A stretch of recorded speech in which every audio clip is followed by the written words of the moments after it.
Hello, beautiful Cancer moon children family, and welcome to April 2021.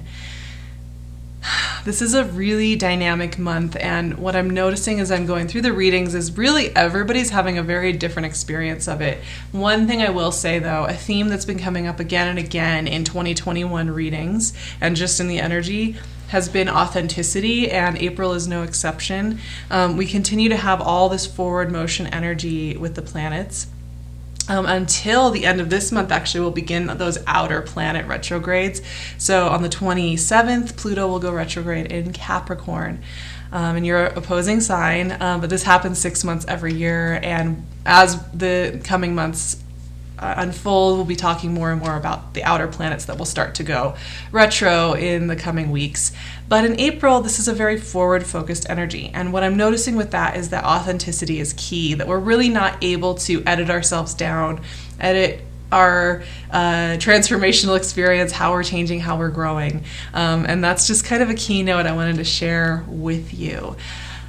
Also, when I sat down to look at Cancerian energy this month,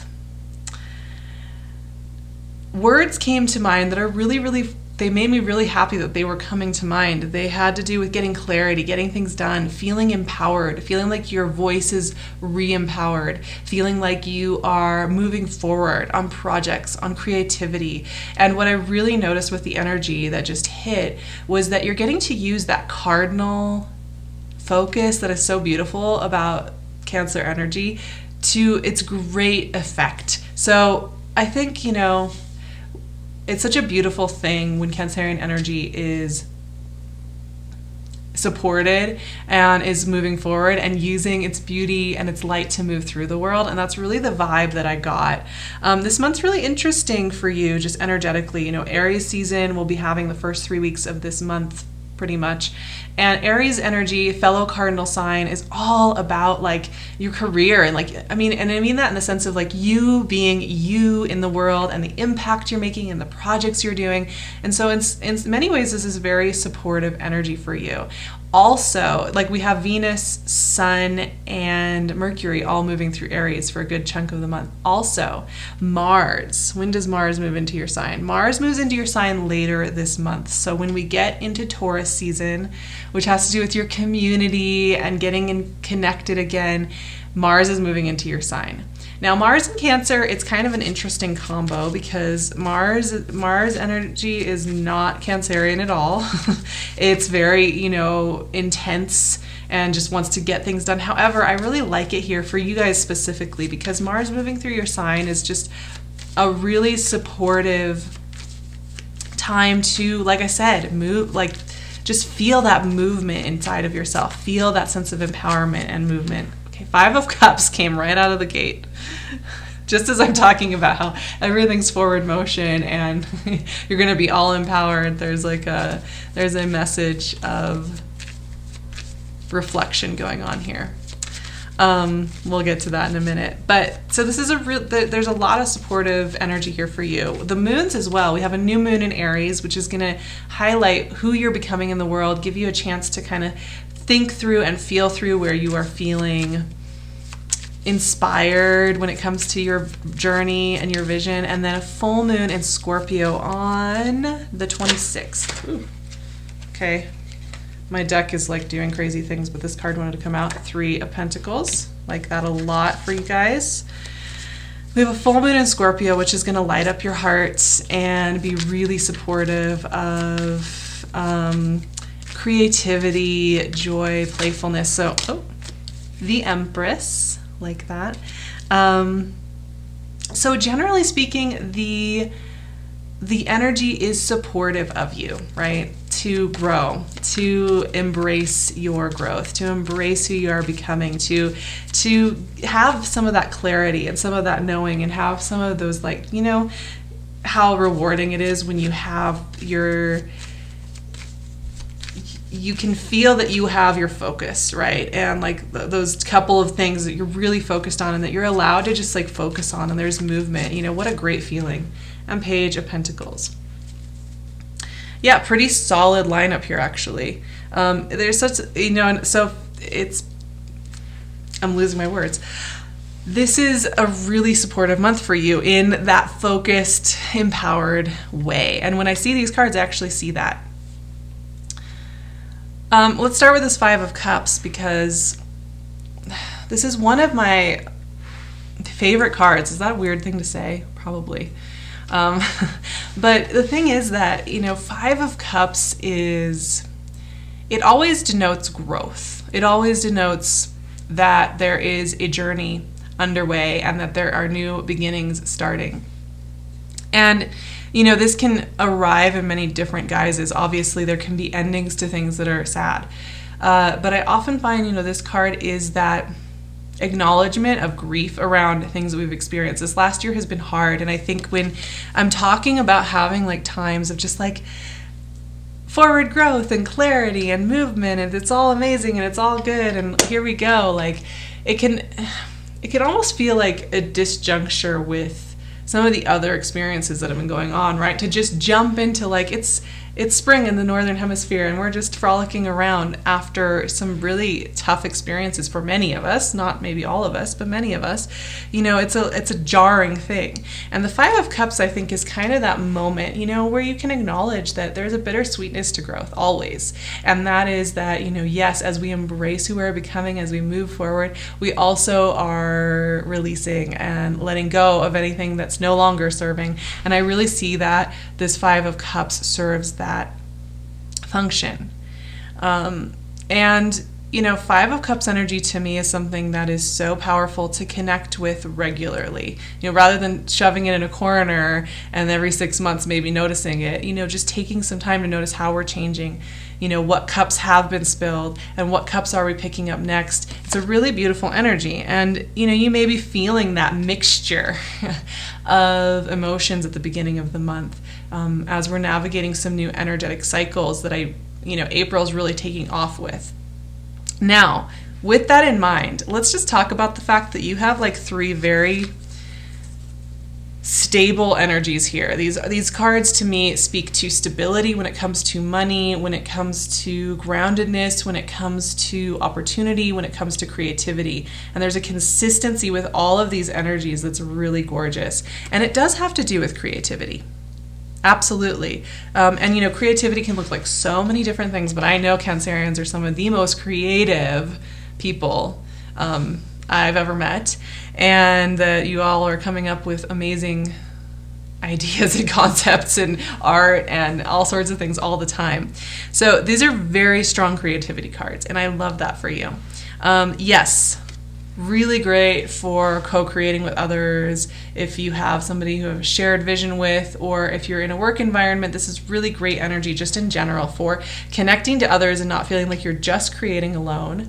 The number 3 is so much about the creative process, right? And the 3 of Pentacles specifically is making manifest something that's just in your mind. So I love 3 of Pentacles.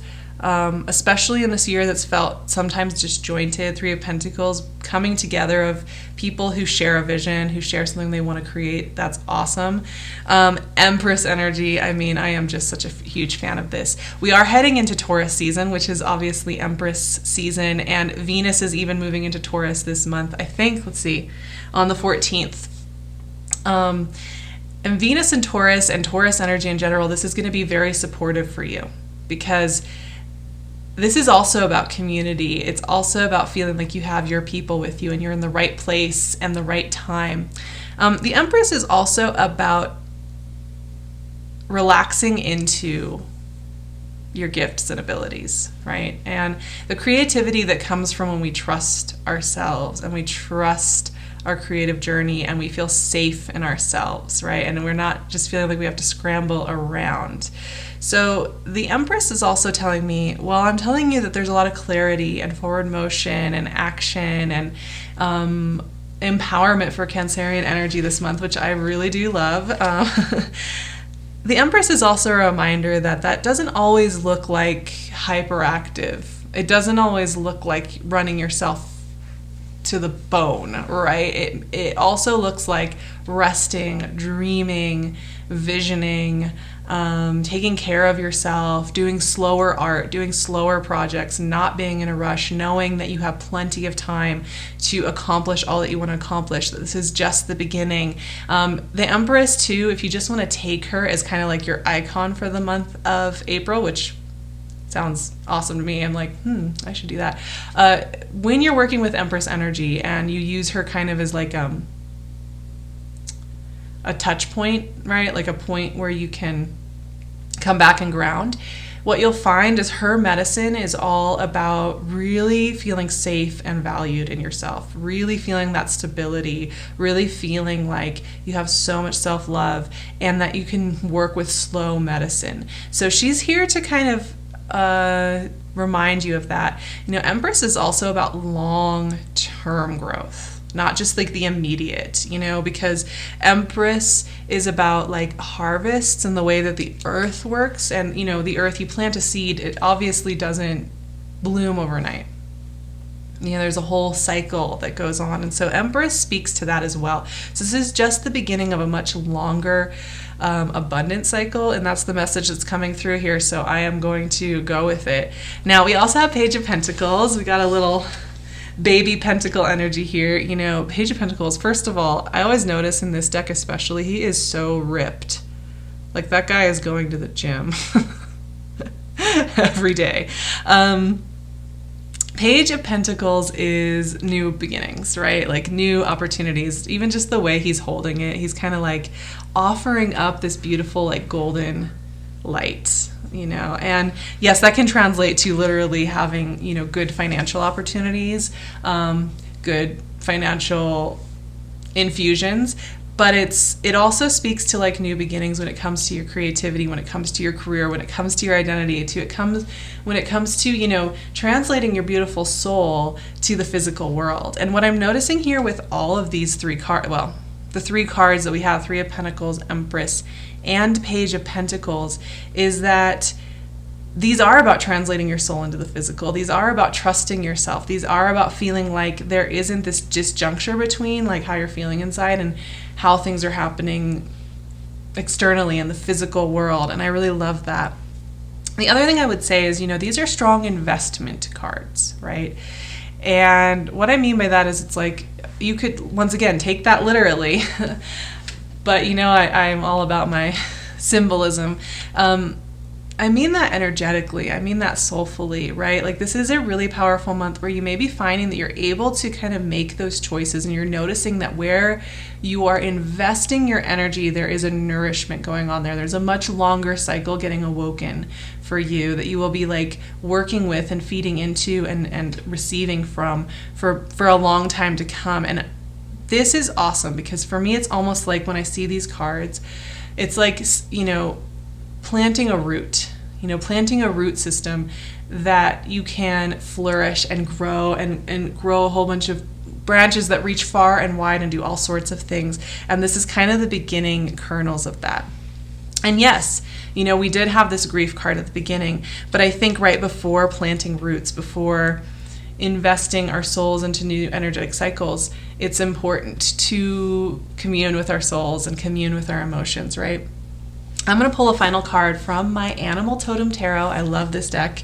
It is gorgeous, and it's just a really great meditative way to close out a reading. So excited to see what comes in April. Like, I'm very, very curious to see what we all experience in the coming month. 10 of Pentacles, another long-range investment, stability, legacy card. Wow. Let us see what the Pentacles has to tell. I always like to read the message that comes with it, but I always have to find it first, so that takes me a while. Here, we're getting close. Okay, 10 of Pentacles, the rabbit, and you can see they're on their little warren with the full moon behind them, so fitting on a Cancerian reading. I love that. Here's the message. Some say I am lucky. Some consider me a pest. But no one can argue about my ability to multiply rapidly. There is a reason rabbits breed well, like rabbits. It is part of our survival. No, part of our legacy. The more we create, the more we have to share. Our gifts benefit not only us, but those around us. We all play our part in this physical world, even if it means sometimes ending up as someone else's dinner. I don't know if I want you all to end up as somebody else's dinner and to self-sacrifice in that way. Like, we may take that last sentence and just... What I do like about it, though, is that creative side, right? Creating and getting in there, and the more that you let yourself and your soul create, the more that you actually give to the world, right? Sometimes we feel selfish in our creativity, selfish in our dreams for the future, selfish in wanting to have a legacy and roots and things to share and visibility and all that warm stuff. You know, there's a sense that it's really selfish to want those things. But when we're really wanting those things from a place of soulfulness, it isn't just for us. It affects everybody. It gives others permission to be in joy. It affects our families, our communities, the people around us, to inspire them as well. So you're getting full permission here to fully play, explore, create. There's a simplicity to the message here, and it's a really crisp, clear one that just has to do with the beauty of life and finding and letting those beautiful Cancerian waters flow and create and make. And I'm so excited to see where it takes you. We are going to be doing all sorts of deep diving over on my Patreon. It's a really lovely community. If you're looking for some more support, it's a great way to connect with me more too. So I would love to see you there. I'll leave the link in the description box. And you can also find me on Instagram and my website. I would love to see you in any of those places. You can also find PinkLune's gorgeous jewelry on her Etsy shop. So I'll leave her link below as well. And I will see you, beautiful loves, for our next reading and for all the moons coming up. And I'm wishing you just so well on this journey.